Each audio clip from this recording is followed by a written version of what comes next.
Bom dia, turma do sexto ano. Espero que estejam todos bem. Tia Raquel está morrendo de saudade de todos vocês. Mas em breve estaremos juntinhos novamente. Na nossa aula de hoje, nós vamos estar dando continuidade à nossa aula da Mesopotâmia. Tá certo? Mas antes de eu começar a falar da nossa aula de hoje, gostaria que você pegasse o seu caderno, o seu lápis, a sua borracha e a sua caneta para você estar fazendo as anotações que são necessárias no decorrer da nossa aula. Lembrando que no tempo da sua aula, a tia Raquel está lá no Google Classroom para tirar todas as suas dúvidas referente à aula e também as atividades que eu tenho passado. Então, se você tem alguma dúvida, não deixe de entrar lá no espaço do Google Classroom para tirar a sua dúvida. Se não der para você entrar naquele tempo da sua aula, não tem problema. Entre, mas deixe lá a sua dúvida que eu vou estar te ajudando. Tá certo? E lá também estou colocando as correções dos nossos exercícios. Bom, só para nós lembrarmos, a palavra Mesopotâmia, ela vem do grego e significa terra entre rios. E a Mesopotâmia é o nome dado a uma comprida faixa de terra, e ela está cortada por dois rios, Tigre e Eufrates. Tá certo? E dentro dessa Mesopotâmia, nós vamos ter os povos sumérios, acádios, amoritas, assírios e caldeus, que nós vamos estar vendo hoje.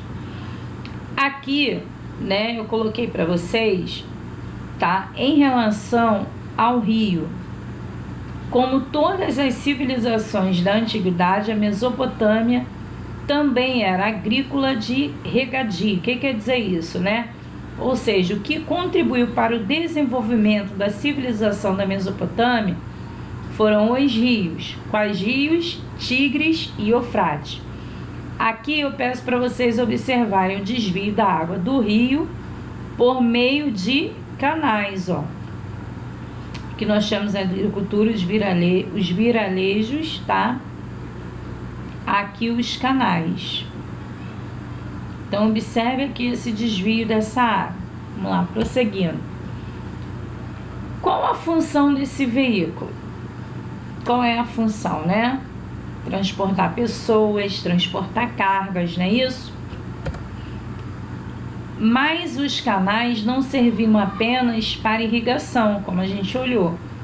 Era também para o transporte de cargas e pessoas, e também passavam pelos canais que eram verdadeiras zonas de circulação, tá? Aqui nós temos o meio de transporte para carregar pessoas e também mercadorias.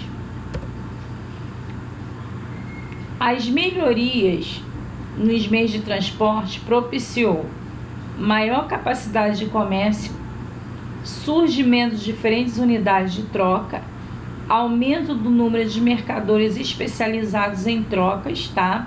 Eles trocavam num local e levavam para o outro. Aí eu coloquei aqui as imagens que expressam, né, essa questão dessa troca, tá? Então, como a gente viu, né, o meio de transporte, ele vai proporcionar essa questão do comércio dentro da Mesopotâmia. O povo era esperto, né? Eu coloquei aqui para vocês, tá? E tudo isso, né, nós podemos observar que a utilização desses meios de transporte na antiguidade, conforme vai se passando o tempo, nós observamos que vai o quê? Mudando, vai se transformando de acordo com o avanço tecnológico. E, no geral, esses povos da Mesopotâmia, eles eram politeístas. Ou seja, o que quer dizer isso? Eles adoravam vários deuses. E esses deuses, eles estavam ligados à natureza. Aí aqui, né, como eram. E aqui está como as pessoas imaginavam esses deuses, que estavam ligados à natureza. Fala sério, né? A terra da Mesopotâmia, ela era ocupada por vários povos, como eu falei no início da aula. Nós vamos falar um pouco sobre os sumérios, tá?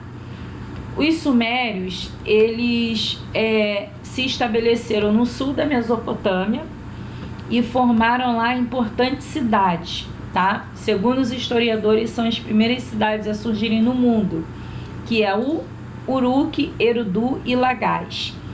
Cada uma dessas cidades, elas possuíam um governo próprio e independente. E aí elas eram chamadas de cidades-estados. Por que elas eram chamadas de cidades-estados? Pois justamente isso, como eu acabei de falar, por possuírem um governo próprio e independente. E também, como eu coloquei aqui para vocês, ó, esse povo se destacou na construção de um complexo sistema de controle de água dos rios, construíram canais de irrigação, barragens e diques, tá? E uma grande contribuição dos sumérios foi o desenvolvimento da escrita cuneiforme, né? A qual eles desenvolveram. Segundo os historiadores, a primeira, né, escrita surgiu no mundo, tá? Os babilônios, a importância dos babilônios está ligada ao primeiro império babilônico, tá? Que são os povos amoritas, que são considerados também um povo semita que vieram do deserto da Arábia. Aí nós temos, né, aonde esse povo construiu suas cidades também na margem do rio Eufrates, e eles foram responsáveis por um dos primeiros códigos de leis que temos conhecimento, que vai ser baseada nas chamadas leis de Talião, olho por olho, dente por dente, que vai ser desenvolvida pelo imperador e legislador Hammurabi, tá? A qual Hammurabi, né, construiu o primeiro império babilônico e desenvolveu um conjunto de leis para poder organizar e controlar a sociedade, tá? Hammurabi, né, nós não podemos esquecer que ele foi o primeiro imperador babilônico. Ele ocupou-se pessoalmente da administração de seu império, chegando a coordenar a construção de numerosos também edifícios públicos, tá? E a obra mais conhecida dele, como eu coloquei aqui para vocês, é justamente, tá, o Código de Hammurabi. Aí nós temos aqui uma imagem, tá, que representa o primeiro império babilônico. Aqui eu tenho alguns códigos, tá, da lei de Hammurabi. De acordo com o Código de Hammurabi, todo criminoso deveria ser punido de uma forma propicial ao delito cometido. Se alguém enganar outro difamando esta pessoa e o outro não puder provar, então aquele que enganou deverá ser condenado à morte. Por isso, a sua lei é conhecida olho por olho e dente por dente. Outra aqui que estava estabelecido no código dele, ó, se uma pessoa roubar a propriedade de um templo ou corte, ele será condenado à morte, e também aquele que receber o produto do roubo deverá ser igualmente condenado à morte. Outro que estava estabelecido no código dele: se uma pessoa roubar o filho menor de outra, o ladrão deverá ser condenado à morte, olho por olho, dente por dente. E se uma pessoa arrombar uma casa, deverá ser condenada à morte na parte da frente do local do arrombamento e ser enterrado ali aonde ele roubou, tá? Outro povo que também contribuiu para o desenvolvimento da Mesopotâmia são os assírios. Os assírios se estabeleceram ao norte da Mesopotâmia, aonde era uma área de intensa circulação de pessoas, e os povos entravam e saíam do Vale Mesopotâmico, tá? Eles também se destacaram pela organização e desenvolvimento de uma cultura militar. Encaravam a guerra como uma das principais formas de conquistar poder e desenvolver a sociedade. Eram extremamente cruéis com os povos inimigos que conquistavam. Agora nós vamos falar sobre os caldeus, ou também conhecidos como Novos Babilônicos.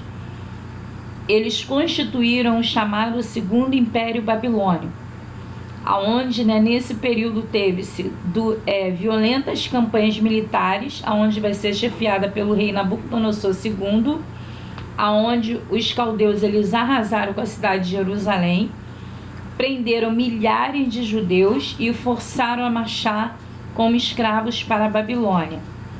Os caldeus, tá?